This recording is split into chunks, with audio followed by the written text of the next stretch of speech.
I pulled the memory card out of my son's dashcam on a Sunday afternoon to clear it off, the way I did every couple of weeks, and somewhere in 2 hours of road noise, I heard my wife make a phone call she never meant for a single soul to hear. I had put that camera in the SUV myself, 6 months before, when my boy turned 16 and got his license. I bought one of those little dash cameras and wired it in, the way a lot of fathers do, so that if some texting fool ran a light and hit my kid, I would have the proof. It recorded the road, and it recorded sound, and it looped over itself every so often. And every couple of weeks I would pull the card and clear the old footage so it never ran out of room. It was the most ordinary, boring, protective thing a dad ever did. I never once thought of it as anything else. I certainly never thought of it as the thing that would tell me the truth about my marriage. But my wife had borrowed the SUV that week while her car was in the shop. And on a Tuesday, driving home from work, she had made a call, hands-free, the radio off, thinking the only ears in that vehicle were her own. And the little camera I bought to protect my son recorded every word of it, the way it recorded everything, faithful and dumb and honest. And on a quiet Sunday, I sat in my own garage with a cheap pair of earbuds and heard my wife of 19 years tell a man that she could not wait until she did not have to pretend anymore. I did not throw the card across the garage. I did not storm into the house. I run heavy equipment for a living, excavators and dozers. And the first thing the dirt teaches you is that the most dangerous ground is the ground that looks solid. A field of good green grass can have a void underneath it, a sinkhole that has been quietly eating the dirt from below for years. And it will hold your weight just fine, right up until the day you bring the machine across it and the whole thing drops out from under you. I had been driving across solid-looking ground for years. That recording was the day the bucket finally went through. Stay with me, because what I did over the next several weeks, instead of what I wanted to do in that first hot minute, is the whole reason I am telling you this. I did not blow up my own life. I went quiet. I got organized, and in the end, the dumb little camera I bought to protect my boy ended up protecting all of us. I am 48 years old. I operate heavy equipment for an excavating outfit in Ohio, the kind of work where you are out in the cold and the mud, moving the earth so other men can build on it, and nobody ever sees your name on anything you helped put up. I have been married for 19 years, 2 kids, a son who is 16 and a daughter who is 10. If you are out there tonight, sitting with something heavy, tell me in the comments where you are watching from. There are more of us than you would think, and it helps to know the cab next to yours has a light on. Let me tell you about the trust first, because without it, the rest is just a sad story instead of the one I'm really telling. I married Laurie when I was 29. She was sharp with numbers, organized in a way I never could be. The kind of woman who ran our whole household like a well-kept set of books. She went to work as the office manager at an insurance agency in town, running the front of the house for a man named Grant who owned the place. And she was good at it, and I was proud of her for it. I'm a man who moves dirt. She was a woman who kept everything in order. We fit. And I worked. That is the part that matters. Excavating is seasonal and brutal, and it does not wait for your convenience.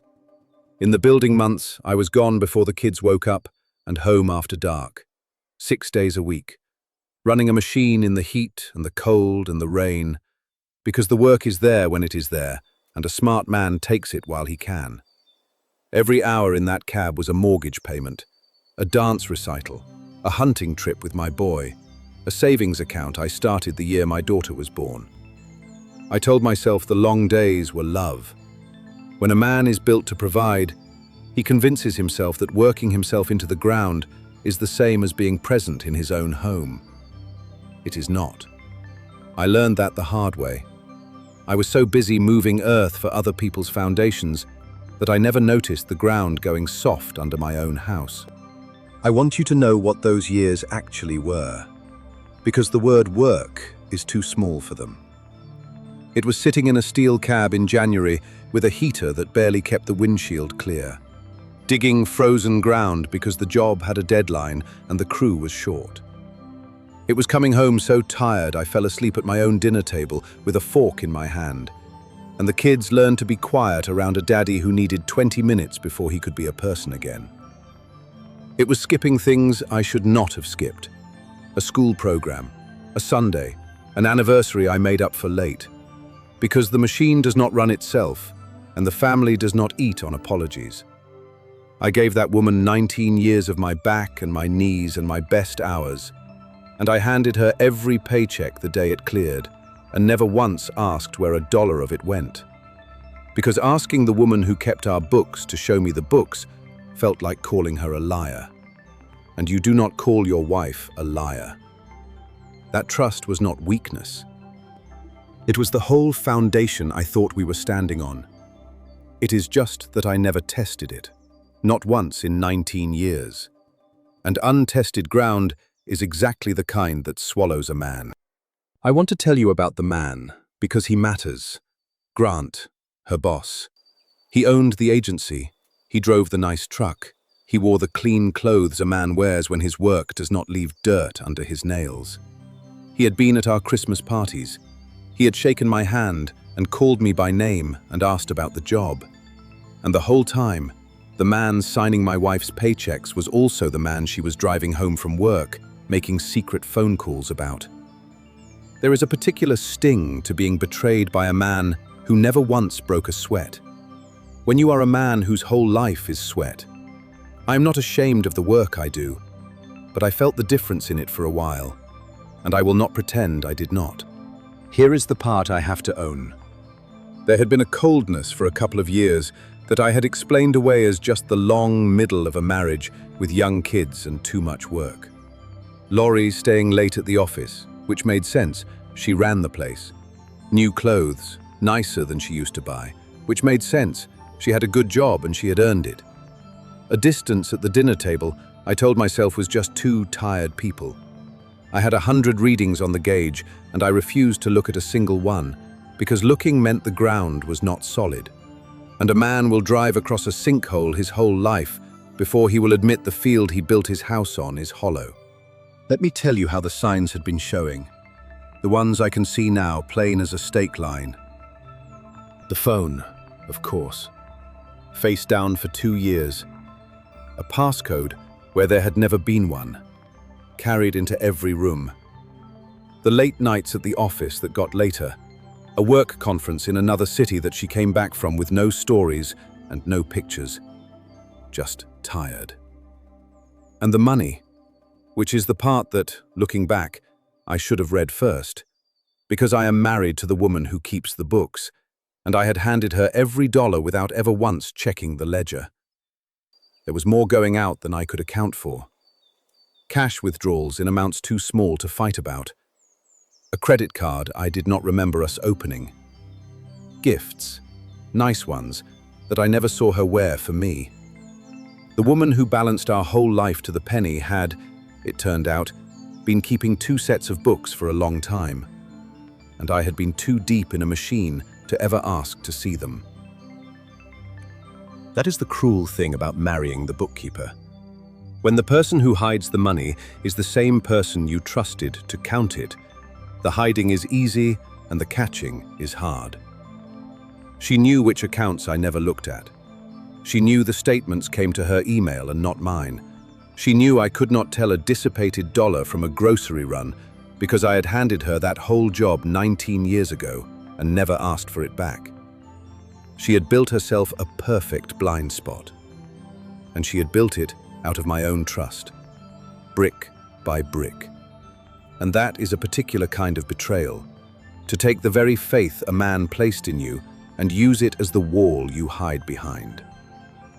When I finally did sit down with 2 years of statements, late at night, alone, I found the second set of books underneath the first one, the way you find a void under good grass.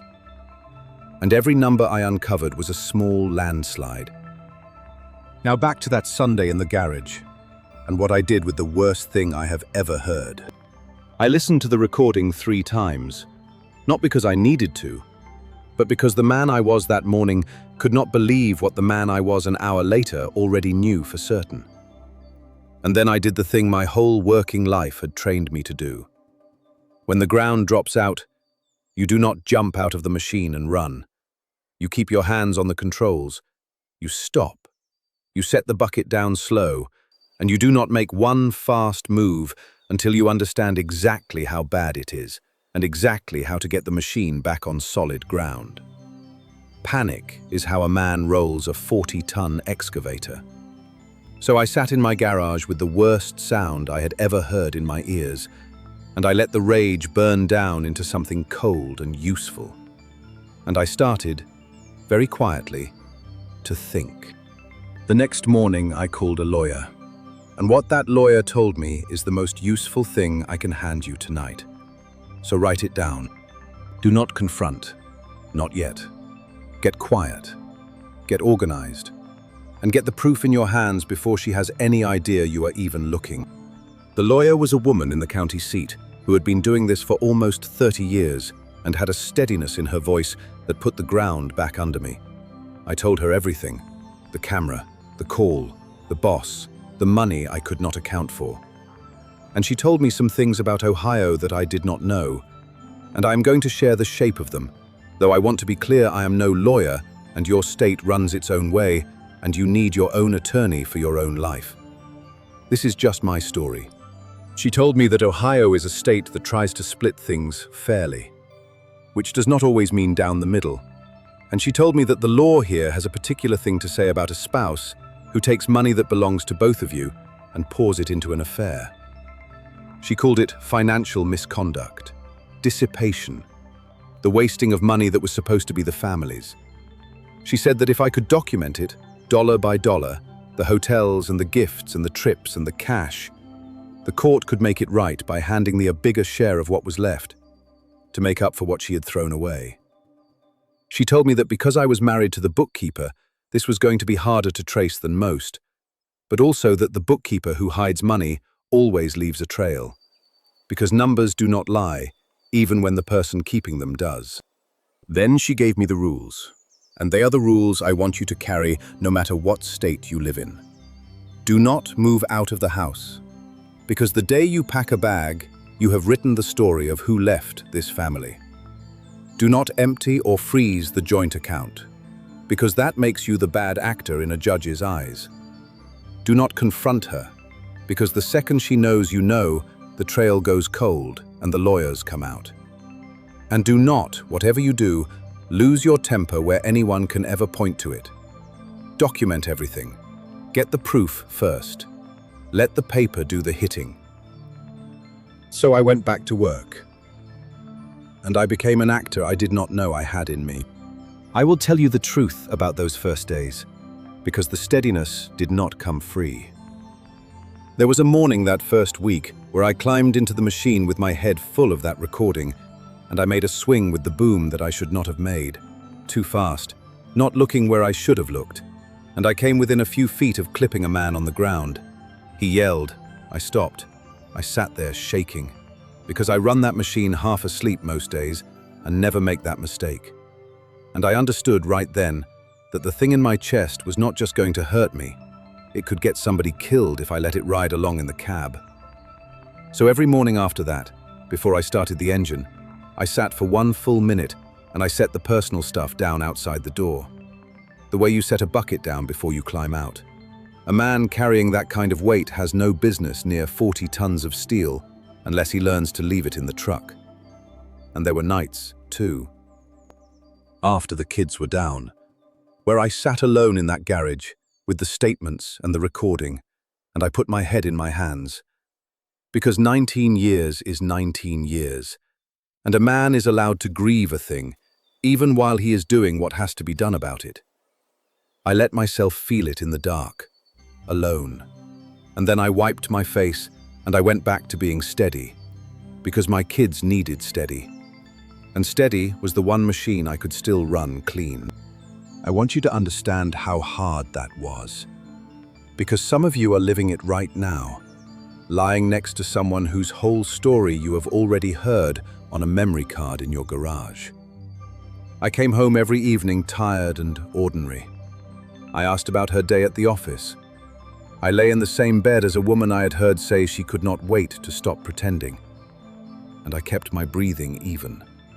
Because the day she knew I knew was the day the trail would freeze and the truth would change its story. I have run a machine for 11 hours in freezing rain. Nothing I have ever done was as hard as passing the salt to that woman and asking how Grant was treating everybody at the office. I built the case the way I dig a foundation. In order, square, nothing rushed. I did not break into her phone. I did not lay a hand on anybody. What I did was quietly start keeping my own copy of the books. Every bank statement, going back 2 years. Every charge on that card I had not remembered opening. The cash, traced as far as cash can be traced. A storage unit fee I had never placed. It came together slow, the way a whole comes together. One careful pass at a time. And by the end, I had a stack of paper that told the same story the camera had told. Except the paper was the kind of story a judge can hold in his hands. A little over $23,000, when I added it all up, of money that belonged to my family, spent on a man who already had more than me. My lawyer looked at that number and she said, "Plain, this is the part the law was written for." The tracing was the slow part. And I want to walk you through it a little, because some of you are going to need this. I could not just print her statements, because they came to an email I did not have. So I started where a man can always start, which is the mailbox and the shared accounts and the tax paperwork that a married couple files together. A bookkeeper can hide a lot, but she cannot hide everything, because money that leaves a joint account leaves a footprint on the joint side too. And a person who is paying for a second life has to pull from somewhere. I found the withdrawals that did not match any bill. I found the card by its payment coming out of an account I could see. I found the storage unit by the auto-pay. Each piece by itself was nothing. The kind of thing that has an innocent answer. But my lawyer taught me that the law does not care about any single drop. It cares about the pattern, the steady stream of family money flowing to one place over 2 years. And a pattern is exactly the thing a stack of statements makes impossible to deny. I did not have to prove any one charge was the affair. I just had to lay the whole stream out on the table and let it speak for itself. I kept all of it off the family computer and off my regular phone. On a cheap second phone the lawyer told me to buy, and I learned a hard lesson about where to keep it. One evening I had that phone out in the garage, going through the statements, and Laurie came out to ask if I wanted coffee, sweet as anything, part of a new warmth she had started showing. I had maybe 3 seconds. That phone went into the toolbox on my workbench, and my real phone came up showing the weather before she was through the door. I thanked her for the coffee. She kissed the top of my head, which she had not done in 2 years, and after she went inside, I stood there with my heart pounding like a diesel under load, understanding how close weeks of patience had come to ending over a cup of coffee. After that, I never kept that phone on the property. Keep your proof somewhere your own house cannot reach. That is not paranoia. That is just shoring the trench before you climb down into it. There was a near miss, and like always, it came dressed as kindness. About 3 weeks in, Laurie turned all the way warm. The coffee in the garage was just the start of it. She started cooking the meals she used to cook when we were young. She put her phone face up on the counter again. She told me one night, with what looked like real tears, that she knew she had been somewhere else for a long time, that she had taken me for granted, that I was the most solid man she had ever known, and she wanted to come home to me, really come home. And I am a man who loved this woman for 19 years, and I sat there at my own kitchen table and felt the whole cold plan start to soften. Because maybe, the ground was firming back up. Maybe I could fill in the hole and we could build again. I let myself believe it for the better part of a week. And then, in the quiet, careful looking I was still doing, I learned that the same week she was cooking my favorite supper and crying about coming home, She was still driving home from work, making the same kind of calls the camera had caught the first time. The warmth was not a homecoming. It was sod laid over a sinkhole so I would walk across it and not look down. Some animal part of her had felt the ground change in me and gotten scared, and she had laid down fresh grass over the hole to keep me from seeing it. The day I understood that was the day I stopped grieving the marriage, because there was nothing solid left under it to save. There was just a void, dressed up in green, and I had almost driven the whole machine onto it. I want to stop there a second, because that fake warm stretch is the thing that takes good men down, and it nearly took me. A person who senses they are about to lose their grip on you will very often turn into the sweetest version of themselves you have seen in years, right when your gut has finally started asking the hard questions. Because sweetness is the cheapest sod there is to lay over a hole. If the coldest person in your life goes warm overnight for no reason you can name, do not stop testing the ground just because the grass looks green again. I kept testing. I am grateful every day that I did. I have watched it go the other way for men I know. A fellow on my crew, good man, found out his wife had stepped out, and she cried and cooked and apologized. And he believed the warm week because he wanted to so badly. And he called off the lawyer and tore up the notes and decided to trust again on the strength of one good month. 18 months later, she left anyway, on her own timeline. And because he had thrown away everything he had gathered, he walked out of that marriage with half of what he should have had and a custody fight he did not need. I'm not telling you never to forgive. Forgiveness is a man's own business and his own right. I am telling you not to throw away your test equipment while you decide. Keep the record, even while your heart is making up its mind. If the ground really is solid, the record costs you nothing. And if it is not, that record is the only thing standing between you and the bottom of the hole. Here is how it ended, and I will tell it plain. My lawyer had everything ready, the filing and the careful paper trail of every dissipated dollar. We chose the timing with care. And the first thing I did had nothing to do with Laurie or Grant. It was the kids. I did not want my son and my daughter anywhere near the day the papers landed, so I arranged for them to spend a long weekend with my brother out in the country. 4-wheelers and a pond and their cousins, and my 16-year-old looked at me a beat too long when I dropped them off. Because 16 sees more than we want it to, and he said, "You good, Dad?" And I told him I was going to be just fine. And I hugged both of them, and I held my daughter, the little one, an extra second, because the worst of it was about to happen, and I wanted them 100 miles away and safe when it did. Then the papers were served, by the book, on a quiet afternoon, and I was home, calm, in my own house, when she read them. She read the filing, and then she read the part about the financial misconduct, the $23,000 laid out line by line in a way the bookkeeper could not explain away. And I watched 2 years of careful, hidden math fall in on her all at once. She started to talk fast, the explanations stacking up, the coffee and the suppers and the coming home. And I held up one hand, gentle, the way you signal a man to cut the engine before anybody says another word. I told her there was nothing left to explain to me, that I had heard her say it in her own voice on a Tuesday, and that her lawyer would explain the rest.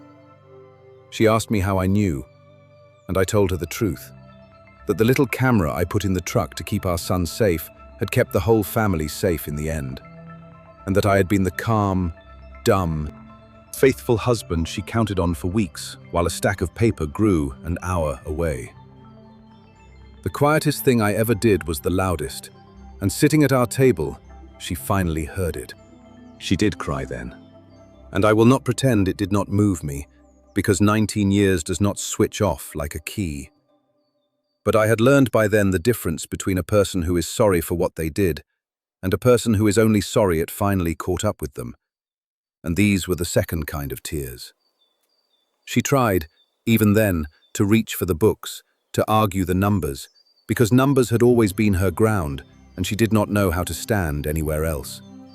And I told her the part that I think landed hardest of all, I told her that for 19 years, I had never once asked to see those books, that I had trusted her with every dollar I ever broke my back for, and that the saddest thing in the whole mess was not the money or even the man.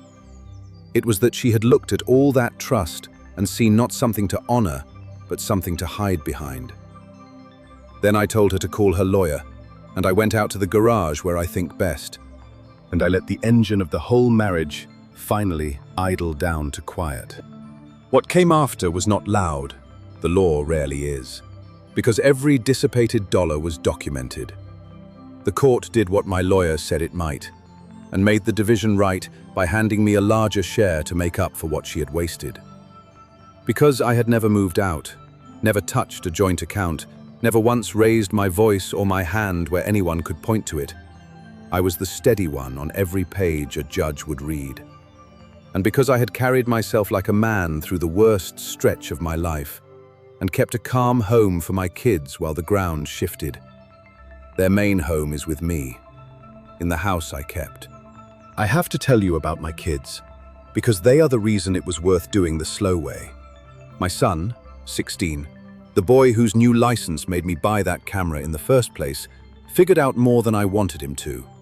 A few weeks after it was all in the open, he came to me, quiet, and told me he had felt it for a long time, that the house had not been right, that he had not known whether saying something would make it better or worse.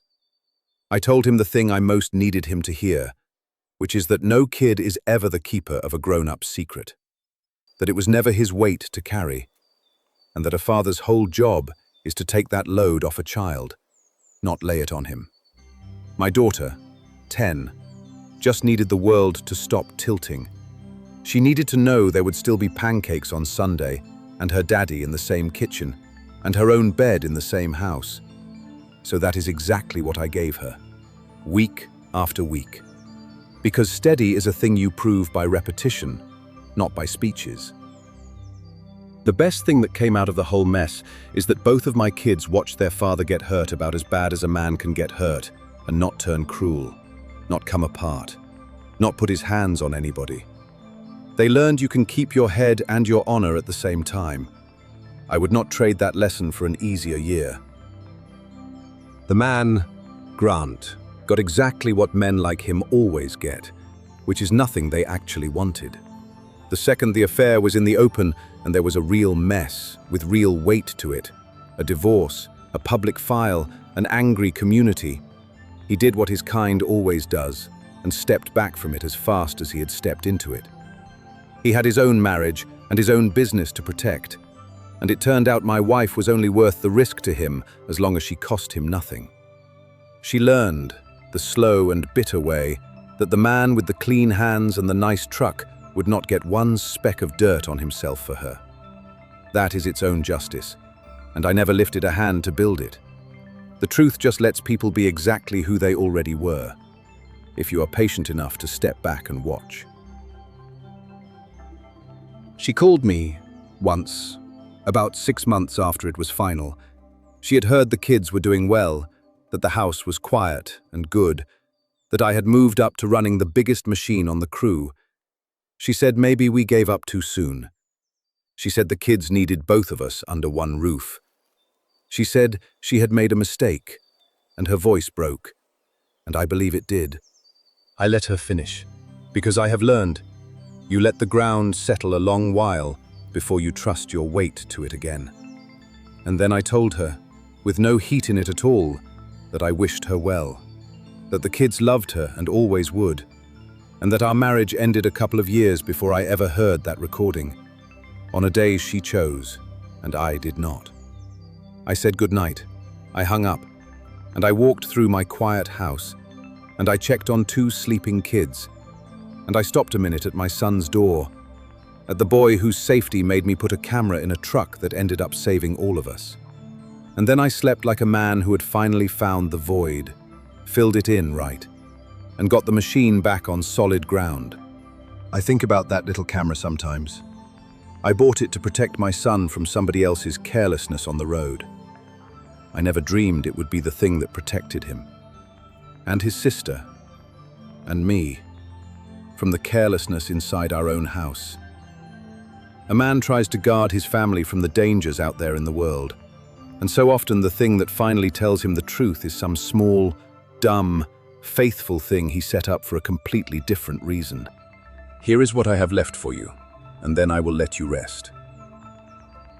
The most dangerous ground is the ground that looks the most solid. A field can hold your weight for years with a hollow growing underneath it, and you will never know until the day the machine goes through, unless you make a habit of testing the ground you think you already know. People are the same. The marriage you assume is solid, the life you stopped checking on because checking felt like distrust, deserve an honest look now and then. Not out of suspicion, but out of respect for how much weight you are putting on them. And if the ground ever does drop out from under you, do not panic and roll the whole machine. Keep your hands on the controls. Set it down slow. Get the right help. Document the truth. Protect the kids who are riding with you. And let the law and your own patience get you back onto solid ground. You will get there, and you will get there as a man your children can still look up to. If the person who knew you best ever decides to lay green grass over a hole and let you walk across it, you cannot always stop the fall. But you can decide what you do once you feel the ground go. Keep your head, keep your hands clean. Let the truth and the law carry the load that anger never could. It keeps you alive. It keeps you out of trouble. And it lets you walk back into your own house at the end of it, with your name still worth something. Take care of yourselves out there. Check your ground. And tell me where you are watching from tonight. I read every single one.